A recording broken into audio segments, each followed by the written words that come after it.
It would have been a long process. It's looking nice. Yeah, he did a good job with I this one. respect it. That's cool. Shout out his hairdresser. Yeah, there you go. I mean, like, I'm just going to guess it wasn't a self-service job. Like, I just feel like I had someone do What it. if he did it himself? You know what? Then I'm even more impressed by Pabu. Yeah. You know? I don't even want to, like, guess that he didn't do it. I just feel like he didn't. Ooh. And now we're going to see Nocturne.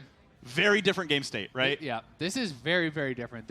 But to be fair, Heimer is one of the champions that is actually quite strong in a small ring as well. Yeah. So Nocturne is actually something that we did see in some internal play tests when we were messing around with this, because people are thinking, all right, well, how can you metagame this? How can you cheese this? And Nocturne was one of the ideas, given that you can Q spam, your passive helps you to wave clear, and the idea is you should have enough wave clear on Nocturne to survive into the ring, especially if you're going Tiamat build. You're looking to clear waves, reset, and you're trying to actually delay until you have that ultimate, and only fight with the ultimate up, right? Because if they're squished in, you're hoping you can win that 100-0. What I do think that Seiya could look for is actually just a Zhonya's rush, though. Because if you actually have the Zhonya's to deny the ultimate damage and your turret's set up, well, that's a pretty damn good deterrent to that all-in. Yep, definitely the case. And that's going to be one to watch for. He's already got, the cloth armor, which you're pretty much always going to see in this matchup. Also, I want to say a little surprised to see Electrocute over like a lethal tempo, because I think if you are really fighting your opponent, you're probably going to fight them for a good 6 auto attacks. Maybe I'm wrong about the read on how long it takes to deal damage on Nocturne, but I feel like you get more damage out of lethal tempo. Lethal tempo can be pretty strong. I think it's harder to get value out of, though. Okay. If you're worried about getting kited out, if you get grenade slowed or something like this. Electrocute is pretty much guaranteed. Anytime you ult, you're going to get the proc. RQE is going to do it. Exactly, right? You can actually Q during the ultimate while you're flying through the air, and then you E as soon as you land, and you've already procced this without even an auto. Yeah, makes sense. It's very easy to actually proc, and especially if you can look for something like that, and he doesn't have a stopwatch, there is very high potential to actually just get an instant 100-0. A level 6 Nocturne has incredibly high burst.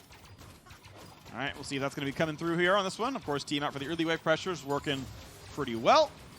Seiya gets the easy chance at grabbing the top side health relic. They're going to be traded back and forth.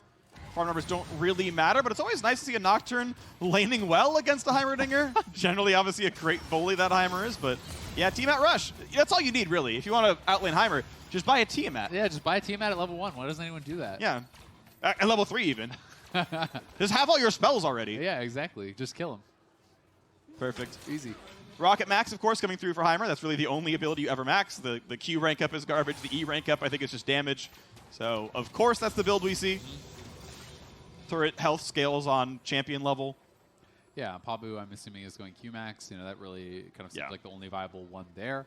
But I do feel like there is some pressure on Seiya to maybe kind of bully a little bit earlier, unless he is feeling confident that he can win that straight-up all-in, despite Pabu having the ultimate. And Pabu was a guy who was pretty clever about how he kind of climbed the ranks in last year's All-Star.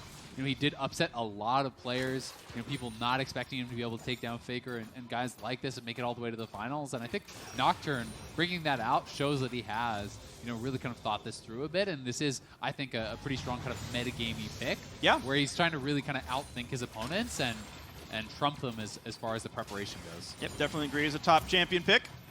We'll see if that can come through for him. We've been seeing plenty of Heimer bans from the other players. Going for the first all-in potentially here. Level 7, but doesn't go for the play. Knows, of course, that Heimer could flash pull him out of the turret, go for a stun maybe. Would look pretty good for him. Either way, going to get the reset coming through. Heimer going to grab most of the CS, and we'll see what comes through the next buy. Probably bits of a Duskblade, I'm going to guess. Oh, okay, actually, well, he's debating. Looked at Merc Turret, said actually... Hexdrinker. I like that. Going towards... I wouldn't actually finish Maw, by the way. Going from Hexdrinker to Maw is not very gold efficient. Okay. Just I've done the math a bunch of different times. No, it's still actually horrible. You sit on Hexdrinker and just go into lethality from there. Oh, so this is actually really interesting. Seiya is going Chain Vest. Oh, wow. As well as that Haunting Guise. So, potentially working towards Leandries. So he's not actually going for something like a Zhonya's or a Stopwatch. This is something that becomes effective in an extended trade. I actually think that Stopwatch and Zhonya's is just way more effective in the 100-0 all-in, though, because you can actually Stopwatch and immune the ultimate damage itself. And that is such a big deal. Not only that, but you can also use your Stopwatch to actually immune the fear, which generally speaking, if you got feared in a 1v1 against Nocturne, you've already lost. Well, this is going to be a fear. Nice spell. She actually blocks the stun, chases it for plenty of damage. Walks him back out with about 40 HP left, then goes back in for the ulti, trades R for R, walks back out. Turret does decent damage, though, on Pabu. Okay. As bad for wear as Seiya is. Yeah, so they traded Barrier for Ignite.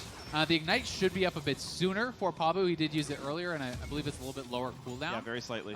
So maybe a window there for him. But Pabu does have him pretty low, and with that passive, you can actually regen up quite a bit. Seiya doesn't have any more health potions, so there is risk of actually getting poked down by these Qs, these Dustbringers, if you are not able to dodge them.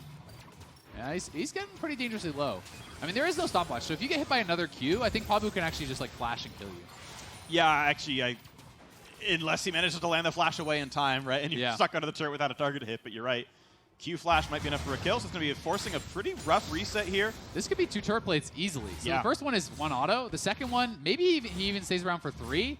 Remember, this is 1,700 health. I hope I'm saying that number right, but I think you're right. I think it's 1,700 versus SR's 3K. So even though he's taking big chunks out of it, it's actually not an incredible amount of damage. You can kill through that pretty quick. And this is another interesting buy here from Seiya. So actually getting kind of pieces of a Gunblade, he's going to be finishing with components. And when you're building all these different components, you're not actually going to have enough gold for fully completed items. And it will be Pabu just sitting on the Hex Drinker, building some lethality. So he is going to have mostly components also. He's going to be on Merc Treads. Pretty helpful if you do actually get tagged with that grenade. Obviously, you're going to be trying to spell shield the grenade, but not always going to be able to get it. And keep in mind, we're only a few waves away from sudden death. Keep in mind, sudden death happens usually about level 11. They're both 10. So in about 1 minute, that ring is going to spawn, and the ring closes over the course of 1 minute. So when it spawns, you have time to recall basically immediately and get back into lane. So we'll see maybe 1 more shopping trip. So 30-second warning. I mean, I would probably recall for a longsword, but I also want to make sure I get level 11. Yeah. I mean, I think it's probably worth you basically have to go back to base right away. If you're Pabu and you can actually clear this wave, then you have a small timing to be able to get back to base, buy another little bit if you can. We'll see if he does decide to actually look for that reset. I think it would be pretty smart, but it seems like he's just going to stay around. And at this point, you don't really have much of a chance to go back. All right, lands the Q poke. That's actually pretty valuable. I would take that over a longsword, so I think that was actually the right play. 11 for both now. And I think that was actually the health pack buff. That was the 20% current health damage buff on that. So just looking for poke. And if you can keep Seiya's turrets whittled down, the potential all-in is going to be much harder for him. Seiya does have a pretty interesting set of components here. I do tend to favor the itemization for Pabu pretty heavily. I think that he's setting on a really good kind of set of items here. I certainly like Hex Drinker more than I like Chain Vest. Yeah. I think as an item overall, as the wave clear continues. And keep in mind, if you wave clear, your opponent has to tank the minions in your wave because they can't run back and let the turret help. So, like, 1 more Q and Heimer's stuck inside the turrets. Here comes the flash in for plenty of damage. Barrier comes on top. A lot of fights back and forth, but Pabu's running out of health. Gets the fear, flashes them out, knocks on the turrets, but where can he go? The minions! The minions will win by themselves if he can land 1 Q. Needs to land some poke. Still a little bit low, knocking on the minions. Where can Heimer go? Nocturne! Woo! Pabu knocks him down, takes him the first round. That was so close. Seiya did land the grenade stun on top of 1 turret plus his ulted turret. Almost enough to